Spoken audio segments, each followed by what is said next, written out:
Hey guys, welcome back to the garage. Today starts something special, something that I've always wanted to do for years but I always found a reason not to do. This episode starts the new beginning of this channel because we're going to do a frame-up restoration of the Datsun 280Z. I've always said that I wanted to touch every nut and bolt of this car, and I meant that quite literally. I'm going to take this car apart down to the bare frame, front to back, top to bottom, and try to build it all back up just the way that I like it. No more excuses, no more worrying about whether I have the right tools, enough space, or big enough budget. I'll beg, borrow, or steal the tools, I'll make the room, and I'll save the money slowly. No more planning, no more thinking about getting a lift or epoxying the floors, no more hesitation. This may take months. I'll be lucky if I finish within a year. I know I won't be able to finish it by myself. I'm too inexperienced. I've never welded, I've never done body work, fully rebuilt an engine or a transmission, done much electrical work, properly tuned suspension, reupholster seats, the list just goes on, but that doesn't matter. I'm going to get started anyway. I'll ask or pay for help as I go. I took the Z out for a final ride yesterday. The car isn't even registered in North Carolina, but I didn't care.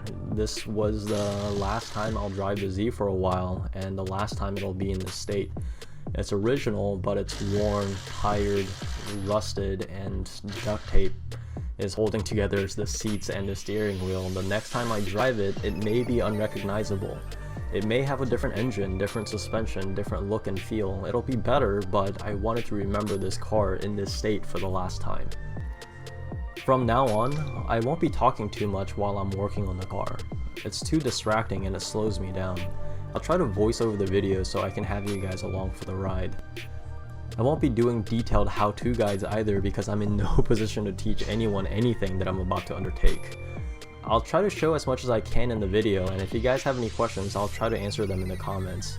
I may reach out from time to time asking for help and guidance from you all. I know many of you are much more experienced than I am, and if you notice me doing something or saying something wrong, please let me know. I'm here to learn. If you can't tell, I'm nervous, I'm scared, and I'm anxious. I don't have a detailed plan in mind. I think I'll just try to figure it out as I go along. I know I'm signing up for countless broken bolts, unexpected time and money sinks, and moments of just despair and frustration, but that's okay. It's better than just dreaming about what this car could be, and we're going to get started today. So I generally want to work front to back. So I've taken off the bumpers, which I've always hated. It's pretty easy to take off as long as all the bolts come out without much trouble. I've always hated these bumpers. I know they're original to the car and many people like keeping it that way, but to me these bumpers were never meant to be on the Z. It's more of a reflection of changing regulations in the 70s than what the S30Z was supposed to look like. These will not be going back on the car. So if you're in need of a 280Z bumper in pretty good condition, let me know. I may just give them away for free. I'm also just taking apart anything and everything that I can take off easily except for the body panels. The lower grille was just a few screws that hold it up, and the cold air intake and the coolant overflow reservoir were also easily removed. Next is the upper grille with the signal lights, which are all held together by about a dozen screws. Some of these screws are very rusted stuck, and liquid wrench didn't really help. I ended up stripping a few of the screws, but that's okay. I used my bolt extractor set, which can also be used on screws. You just take a drill bit and drill into the screw as straight as you can. Then take the extractor bit and you can get them to come out pretty easily.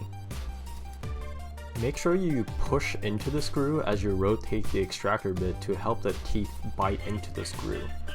Stuff like this actually makes me pretty proud. Just 2 years ago I would have been a lot more frustrated with this kind of stuff, but now it's no big deal.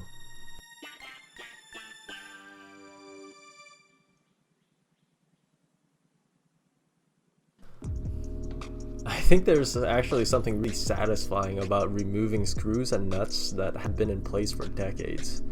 I think it's a snap sound it makes as it breaks loose. It's like popping bubble wrap. I guess there's gonna be plenty of those in this car. You can just pull the whole Sigma light assembly off by unplugging it from the harness. You don't actually have to take the orange cover off.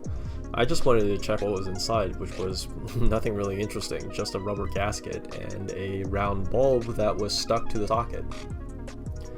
I'm taking off the hood hinges now, which is held together by 3 bolts to the body of the car, but I'm not sure what the proper way to do it is.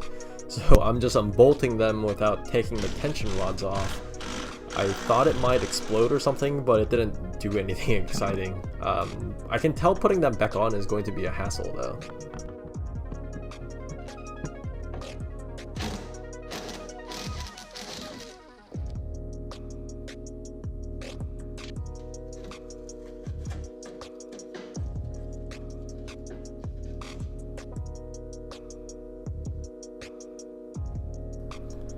I always make it a habit to put back the bolts or screws where they came from so I never lose them.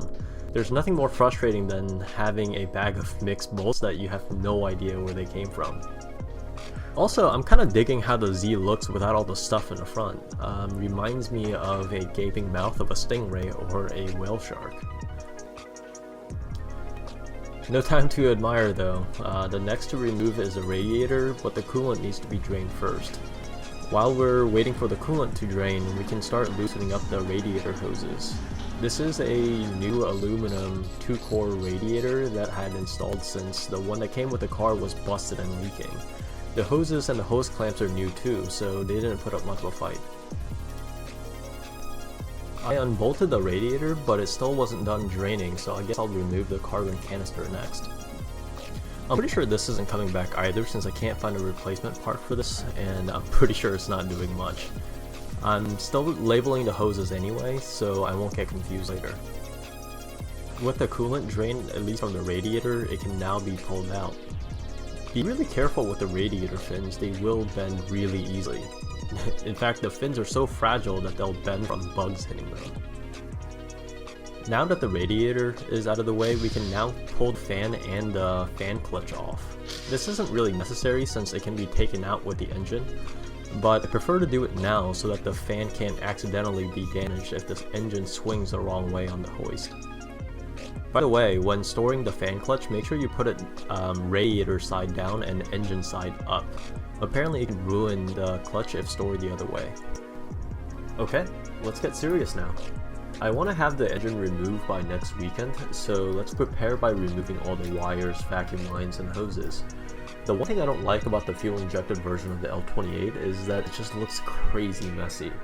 Although I know all of the connections from working in the engine bay before, it never hurts to label things before disconnecting anything. It's a good thing that I've switched out most of the harness plugs with the push-to-release type plug. It really makes removal a breeze.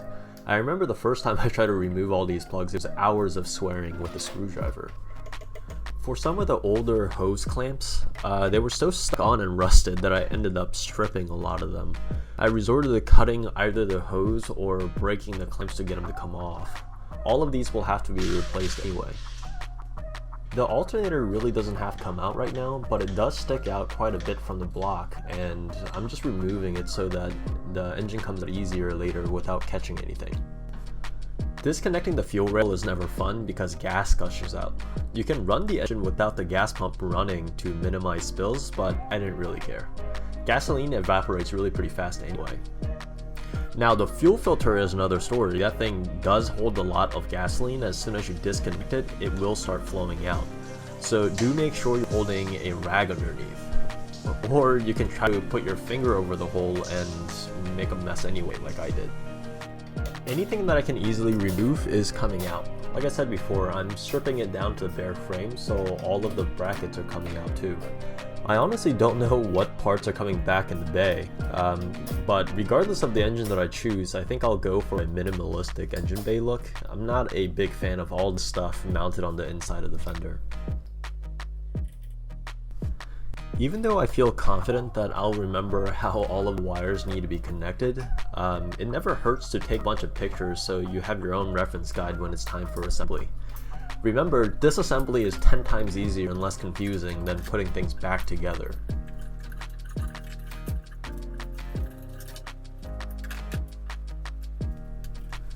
Man, it feels so good to get this crusty harness out of the way finally. Heater hose is removed, along with the air-fuel ratio gauge that I never got around to installing correctly. The starter is disconnected as well. The plastic boxes that hold the fusible and the bracket that holds a bunch of other stuff underneath are also coming out. And to be honest, I really have no idea how any of these things work, but I understand that this is a pretty outdated methodology of protecting everything electronic in the car, so it probably isn't coming back. I'll most likely be replacing everything with a more modern fuse box, but I'm taking pictures of everything just in case. With everything disconnected, the battery comes out as well.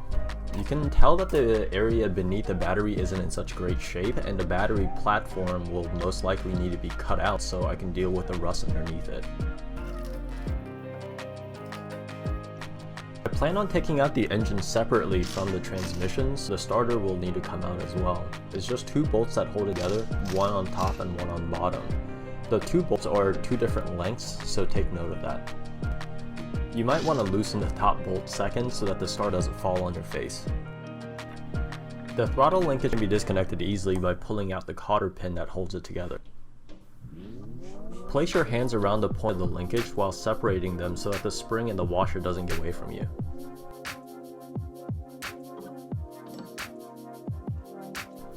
Disconnect the header while the engine is in the car is a major pain, so I'm just going to disconnect the exhaust at the flange that I had installed when I replaced the exhaust pipe previously.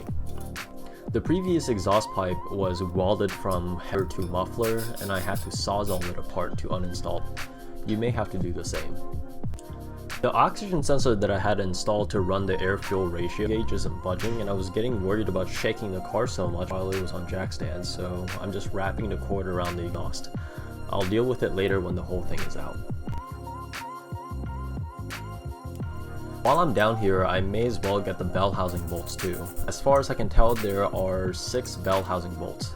2 right at the top, 2 on the sides, and 2 at the bottom.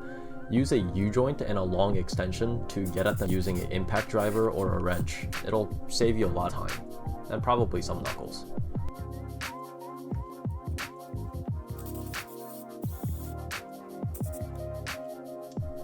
Getting at the top 2 bell housing bolts is a bit of a tight squeeze between the block and the firewall, but I actually didn't have much trouble getting them out. I think the oil leak of the engine kept these things pretty well protected from rust.